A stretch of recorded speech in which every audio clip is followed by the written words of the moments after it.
What if your life, your health, your mind was shaped before you were even born? What if your ancestors' obsession with purity and power came at a devastating cost? For centuries, royal families traded their children's futures to keep their bloodlines pure. But what happens when that pursuit of power leads to destruction? In today's video, we uncover the shocking and heartbreaking stories of history's most inbred women whose lives were sealed by bloodlines so twisted they became their greatest curse. Starting off at number 10 is Isabella II of Spain, who ruled from 1833 to 1868. What if everything you knew about royal grandeur was actually built on a foundation of genetic disaster? Isabella II of Spain, one of history's most tragic monarchs, was the product of generations of intermarriage leading to a life filled with illness, heartbreak, and lost power. Imagine being born into a royal family where your entire existence is shaped by a lineage so tangled it's impossible to escape.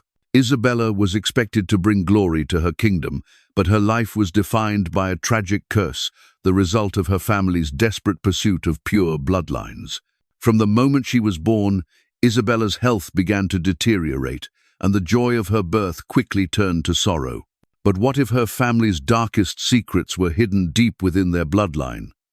Her grandparents also, her great-grandparents, made this family tree a true labyrinth of lineage. At just 16, Isabella was married to her double second cousin in a desperate bid to preserve royal power. But the consequences were devastating. 11 children, yet only 5 survived infancy. What caused this tragic loss of life? Was it simply fate, or was it the horrifying reality of inbreeding that haunted her family for generations? Isabella II's story is not just one of royal tragedy, it's a chilling reminder of the dangers of inbreeding and the lengths to which some families would go to preserve their legacy. But her story is far from unique. Stay with us as we unravel more shocking royal tales that history has tried to bury. At number 9, we find Marie-Louise of Austria, born into one of Europe's most deeply entangled dynasties, where love was secondary to the ruthless preservation of power. Her parents were double first cousins, meaning they shared both sets of grandparenza family, where cousin marriages were not just common, but the very foundation of their bloodline. From the start, Marie-Louise's life was marked by an unsettling pattern. Of 12 children born to her parents, only 7 survived into adulthood, a devastating reality that shadowed her family, as tragedy seemed to be woven into the fabric of their existence. The intensity of inbreeding within her lineage is staggering. Marie-Louise, genetically speaking, had only 4 unique great-grandparents, half the normal number. Imagine the weight of such a lineage, a genetic compression so severe it's only seen in isolated populations today. Her body and mind, burdened from birth by these biological chains, were part of a legacy she could neither escape nor control. At just 18, Marie-Louise was handed over in marriage to none other than Napoleon Bonaparte, her father's former enemy, like a pawn in a political game. It was more than just a marriage. It was a calculated attempt to secure peace and a male heir. But for Marie-Louise, it was far more than that. It was a cruel inheritance, one that forced her to carry the crushing weight of an empire on her young, fragile shoulders. The hopes of 2 nations rested on her, yet she remained trapped in a marriage, not of love, but of duty. Every step she took was a reminder of the sacrifices she had to make, not just as a wife, but as the embodiment of a dynasty that had already paid a heavy toll for its pursuit of power. At number 8, we leave the grandeur of royal palaces behind and enter the heart-wrenching reality of a small American town. Lorraine Whitaker's story serves as a stark reminder that the devastating legacy of extreme inbreeding is not a thing of the past. It's still very much alive, haunting the present. Her family, featured in a widely known documentary, became the tragic subject of a case study, a painful glimpse into what happens when generations of isolation and unchecked intermarriage create a cycle of suffering. Lorraine's life stands as a chilling testament to the human cost of this dark legacy. Documented as one of the most inbred individuals in recent memory, She embodies the quiet agony of a family caught in the web of genetic isolation. But it's her role as the mother of Timmy Whittaker, a young man, whose genetic impairments are so profound that he's often considered the most affected individual alive today, that makes their story even more heartbreaking. Their tale is not unsettling because it shocks us. It's unsettling because it's a stark, painful reminder that the consequences of inbreeding extend far beyond royal dynasties. They are a silent, tragic reality that plays out in hidden corners of the world. This is not just a relic of history. This is a living, breathing tragedy that continues to unfold. Coming in at number 7, we have Maria the Fine of Portugal, known by some as Maria the Pious, though others might argue Maria the Troubled is more fitting. Born in 1734, Maria's life was one of mounting mental strain and a bloodline packed with royal unions far too close for comfort.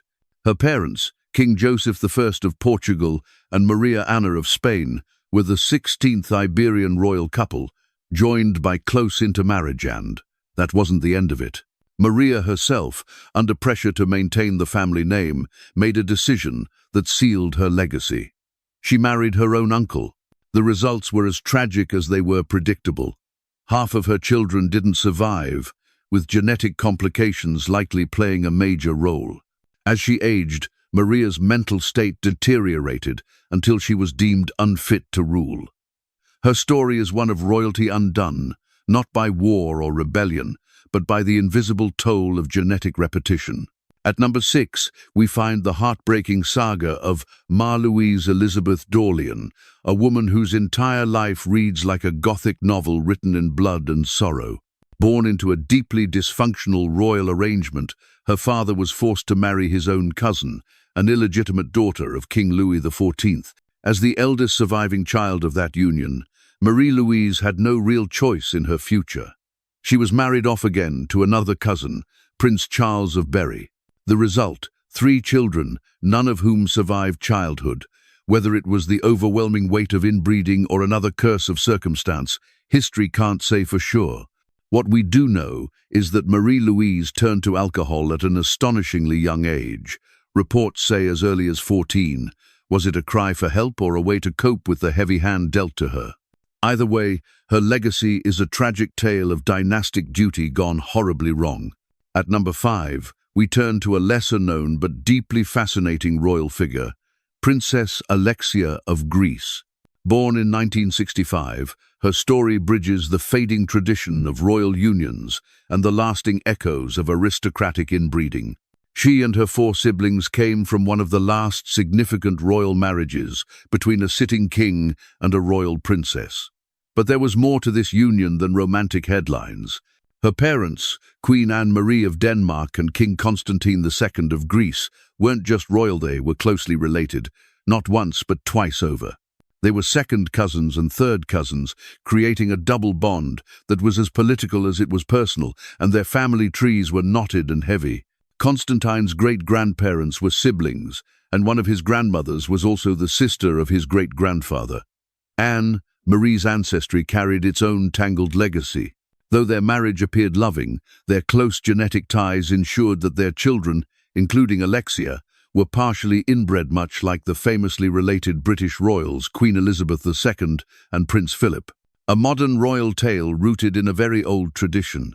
Taking the 4th spot is someone whose name rarely gets mentioned despite her staggering genetic legacy, Maria Antonia of Austria, a Habsburg who surpassed even her infamous uncle Charles II of Spain in terms of inbreeding.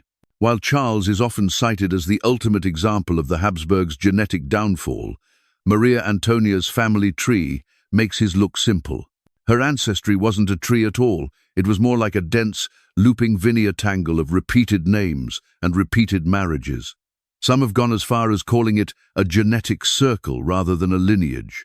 The extent of her inbreeding was so severe that her genetic similarity matched that of a child born to 2 full siblings. Yet her story is often overshadowed. History may have forgotten her name, but from a genetic standpoint, she stood at the very peak of Habsburg inbreeding, a quiet yet unforgettable figure in this long and complex narrative. Stepping far back in time, number 3 introduces us to two mysterious figures, not remembered by name but by number, mummies 317A and 317B. Though they never ruled, their tiny preserved bodies carry a tale of ancient sorrow and genetic consequence. These two infant girls were the daughters, likely stillborn, of none other than Pharaoh Tutankhamun and his wife Ankhesenamun, born around 1300 BCE. But here's the haunting detail. Ankhesenamun was not just Tutankhamun's queen, she was also his half-sister. They shared the same father, continuing a dynasty's long tradition of sibling marriage within Egypt's royal family. Tutankhamun himself was the product of years of tightly confined bloodlines. By the time his daughters were conceived, the genetic risks had reached a devastating peak. Their short lives, marked by deformities and frailty, are chilling reminders of how even divine kings could not escape the cruel arithmetic of inbreeding. At number 2, we move from pharaohs and palaces to a modern, deeply disturbing case. Kimberley cult. This isn't a royal tale, but it carries some of the darkest consequences of unchecked inbreeding in recent history. Kimberley's story comes from Australia, where her family, known publicly under a pseudonym, became the center of one of the most shocking genetic and legal revelations of the early 2000s. Living in deep isolation, the cult family practiced multi-generational inbreeding, creating a closed-loop community with almost no outside genetic input. When the truth came to light, authorities intervened, uncovering a disturbing and complex web that led to multiple police investigations and arrests. Kimberley, born into this environment, is one of the most genetically compromised individuals ever documented. Her case isn't about royal pressure or dynastic pridates, a modern example of how isolation and lack of oversight can produce unimaginable human cost.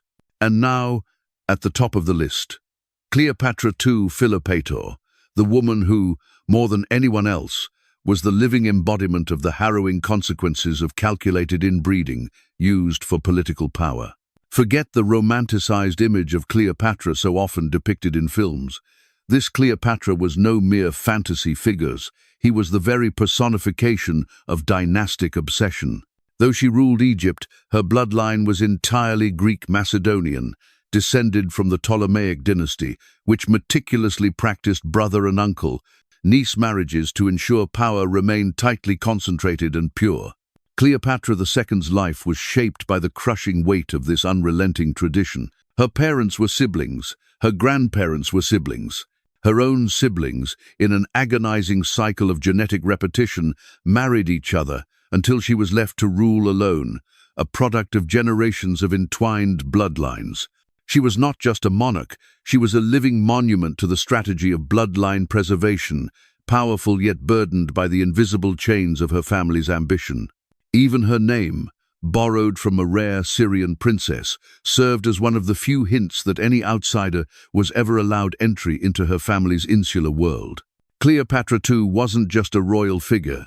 She was the genetic culmination of a long line of tightly woven lineageia ruler whose very biology carried the heavy, unspoken weight of her family's calculated ambition. From the splendor of majestic courts to the loneliness of remote isolation, from the gleaming crowns to the forgotten shadows of history, the pursuit of purity, power, and legacy twisted the stories of these royal women into tragic tales of resilience and revelation.